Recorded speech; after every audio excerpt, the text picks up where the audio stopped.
another Untangled, your knitting and sometimes crochet, sometimes crochet question and answer show with, I'm forgetting what I say. Oh dear. With me, Stuart from the Wool Patch, I don't forget that. And I'm Jimmy from Jimmy Does Knitting. Great to see you, Jimmy. You're looking amazing in that jumper. Which jumper is that? I've not seen that one before. It's a new one for me, but this is the Marius pattern. I actually hacked the pattern. It's supposed to be a 3-color drop shoulder, but I decided I wanted a yoke version of it. But yeah, it's a super classic one that I made in black and gray. Have you only just finished that, or you've had it lurking for some time? No, I finished it last week. Oh my God, how do you do stuff so quick? That's incredible. It was super fast, and it was chunky as well. I love how you just said that. You're super fast. Brilliant. Oh dear. Right, let's go into a couple of questions and then we can finish with a little chat at the end too. Here we go. Question 1 from Pauline in East Yorkshire, here in the UK. How can I tell if a yarn is woolen or worsted spun? This is not usually mentioned on the label. Thank you both. Woolen or worsted spun? How can you tell? I don't think you... she's right. It's not often said on the label, is it, Jimmy? You just have to do it with your eyes, don't you? It's all about how it looks. Now, if you're like me, you can never remember which is which. I can tell you the difference in the different properties. I don't remember which one is which. Okay. The easiest way to remember it, for me, is woolen spun. Think wool. Think big, fluffy, stereotypical clouds of wool. And therefore, that is the one where the fibres aren't all aligned. The fibres, it's just rough. They're here, there, and everywhere. So it's lofty and airy, and therefore maybe a bit gappier and a bit more open. That's how I remember it. So a woolen spun is not as defined, not as sharp. I suppose is simply put on how you could spot that.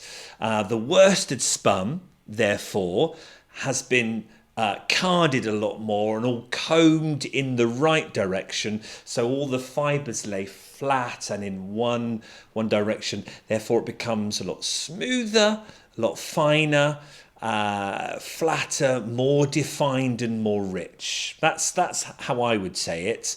So if you were looking at a worsted spun yarn, I would have thought it will look sharper, crisper, tighter as well, wouldn't you say? That's my take. Yeah, I always think of ponytails. I think of ponytails versus dreadlocks. A dreadlock is more of your worsted spun. A ponytail is more of your woolen spun. But you could think of something more like I don't know, like your rusticy, tweedy Jamesons is more of your woolen spun, and then the worsted spun is going to be like your superwash merino sock stuff. And you can see when those are in your hands the difference. They're less like hairs and sticky outy bits in the worsted spun than there is in the woolen spun. But I mean, that's a pretty easy way to do it. Now, there are yarns that are like semi-woolen or semi-worsted spun, and it's a bit of a combination. There are other constructions too, but yeah, I think those address the basics. Yeah, and I'm guessing in general, this might be a huge generalisation, that most commercial yarn is pretty much probably always going to be worsted spun. Would you hazard a generalisation at that, Jimmy, or am I wrong? Yeah, the more mainstream, the more worsted spun, I would think. I know. So, Paulie, when I get my yarn spun at my it's not really a local mill. It's a mill in the UK, but it's a independent, smaller mill. It will just be woolen spun because that's the way they do it. So when you get my lavender and blue collection, my yearly collection, It's very, very lofty. You can see the plies, you can unply it very easily. It looks airy, even as you look at the hank. You can see it almost looks untwisted in places. And then it sometimes goes through, not like a slub as such, but more open. And then some bits of the spin, it's just a bit tighter. So it's very uneven from that point of view. So that's from an independent mill. The more bigger commercial ones, or if you're going commercial yarns from Turkey, I would have thought they'll all be, worsted and fine and crisp and sharp. So it's difficult. If you want a specific worsted yarn, that's hard to source. Maybe that's an internet job to find particular brands that actually might publish if theirs is a worsted spun.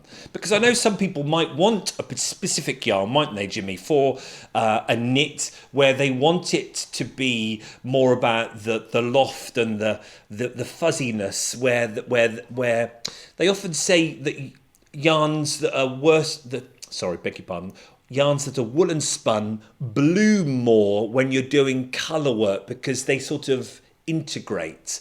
But how to find those yarns, you might have to just search on the internet to see if the companies say. Do you think? Yeah. Yeah, they're definitely out there. I've worked with varieties of all types of yarn, so they're available commercially for, let's say, a decent price.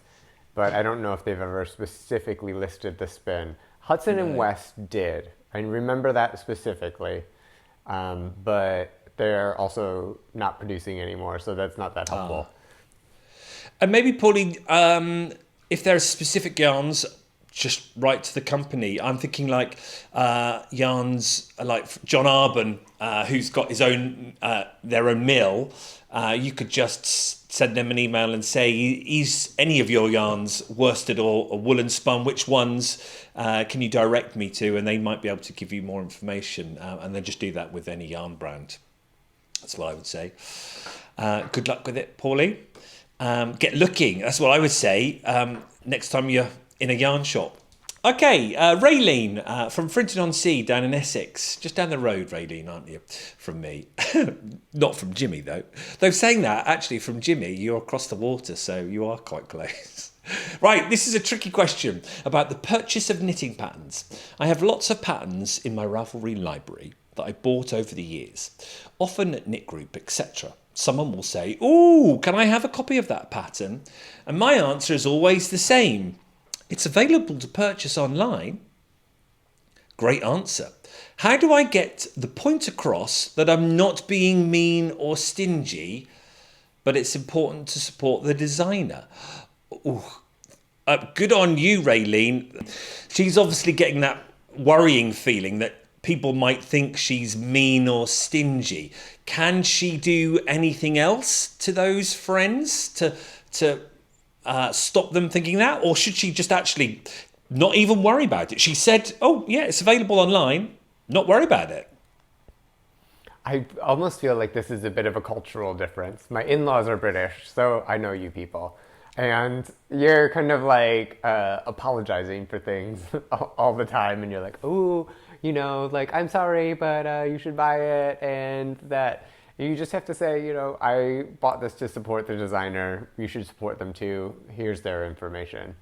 I would say that. Because I've been living in Amsterdam for a while. It's that Dutch directness. It's like, nope, just buy it. Yeah. And so I think, you're clearly doing it already, Raylene, which is brilliant. And you're reminding them it's available to purchase online. Maybe, as Jimmy says, just say that extra bit more if you wanted to. It's available to purchase online. It's good to support the pattern designer. But yeah, don't worry about it. Don't even think about it. Don't even think what they're thinking. Because it's true, isn't it? There we are. Look at that. Boom. Done. I was looking back over the questions recently, Jimmy, and do you know, in the time since we started, which is way back in February, we have answered nearly 100 questions. It was about 95, really? 96 questions. That's incredible. In that time. I know. So viewers, we just want to say this is going to be our last podcast recording. For numerous reasons, life is getting incredibly busy with doing this and that. I know I'm going to be busy over the next 10 weeks with the game of wool, with weekly recordings. Are you excited about that, Jimmy? Oh yeah, I'm fully going to troll you in the comments, so just be prepared.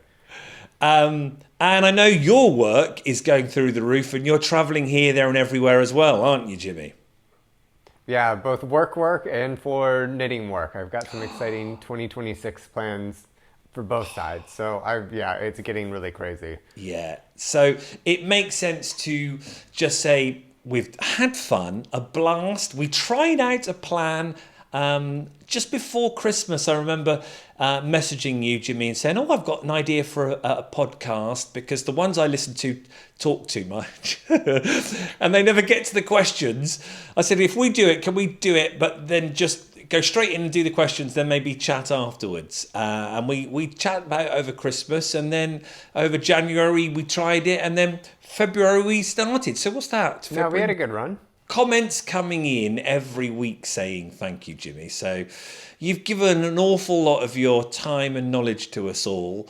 And people have written in the comments, I've learned so much. In fact, it was Raylene.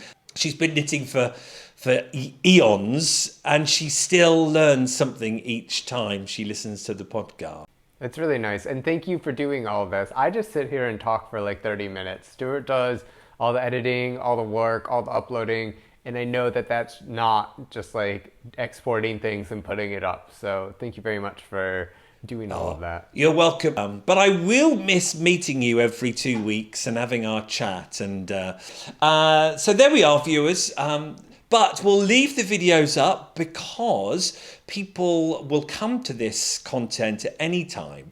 There might be new knitters that is listening to this going, oh no, I was just getting into it, and you're listening to us in 2029.